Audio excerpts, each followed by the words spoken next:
Assalamualaikum warahmatullahi wabarakatuh. Pada pembelajaran hari ini kita pembelajaran kedua mata pelajaran muatan lokal. Nah, untuk materi pembelajaran kedua ini kita akan menceritakan tentang tokoh rakyat Banjar, yaitu ulama ternama. Ulama tersebut yaitu Datu Abulung. Nah, Datu Abulung ini kita akan mendalami riwayat-riwayat beliau, siapa nama asli beliau, pendidikan beliau, dan apa-apa aja berhubungan dengan beliau. Yaitu untuk hari ini, hari Sabtu tanggal 7 Agustus 2021.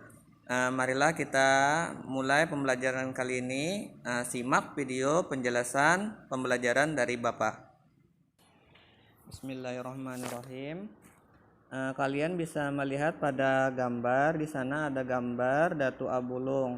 Datu Abulung adalah salah satu ulama Banjar yang berpengaruh pada masanya. Nama beliau sebenarnya adalah Abdul Hamid.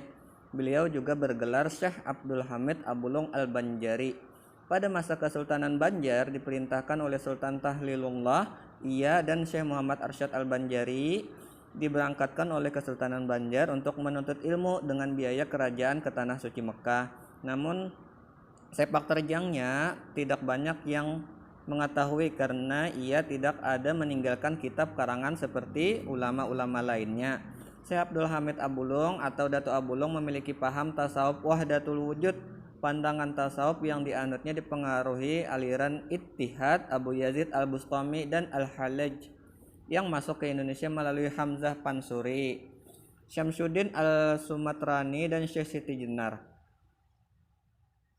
Kesempatan Syekh Abdul Hamid dalam mengembangkan ajaran wujudiyah mulai mendapatkan sandangan ketika tersiar sampai ke telinga Sultan Tahmidillah dan Syekh Muhammad Arsyad Al-Banjari bahwa ajaran yang dibawanya dianggap merasakan masyarakat.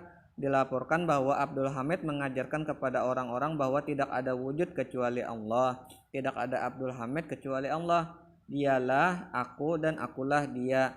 Syekh Muhammad Arsyad sebagai penganut ajaran Syekh Muhammad bin Abdul Karim As-Samman Al-Madani, guru dari tokoh-tokoh Tarekat Samaniyah Nusantara, tidak sepakat dengan pemikiran wujudiyahnya Syekh Abdul Hamid dan bahkan menganggapnya musyrik. Akhirnya Syekh Abdul Hamid Abulung dihukum mati oleh keputusan Sultan Tahmidillah atas pertimbangan Syekh Muhammad Arsyad Al-Banjari yang waktu itu menjabat sebagai mufti besar.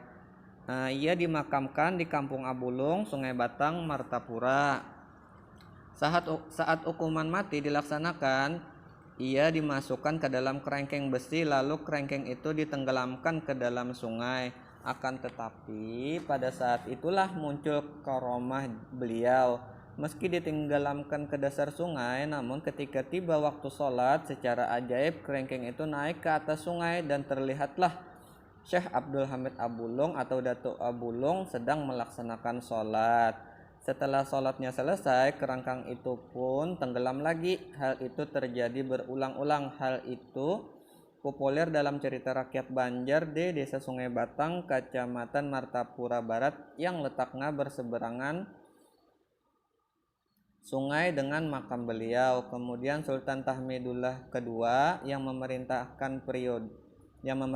periode 1761 sampai 1801 membangun Masjid Jami Syekh Abdul Hamid Abulung. Nah, pada gambar kalian bisa melihat di sana ada Masjid Jami Syekh Abdul Hamid Abulung.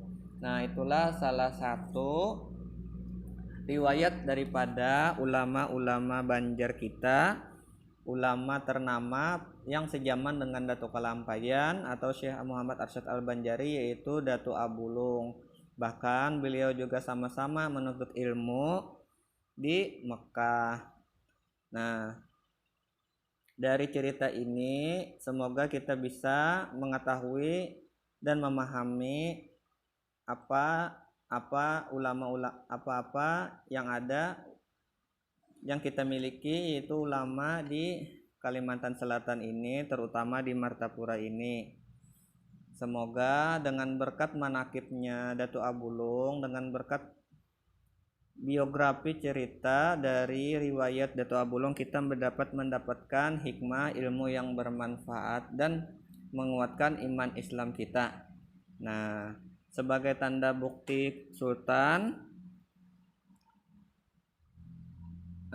yaitu beliau mendirikan Masjid Jame Syekh Abdul Hamid Abulung.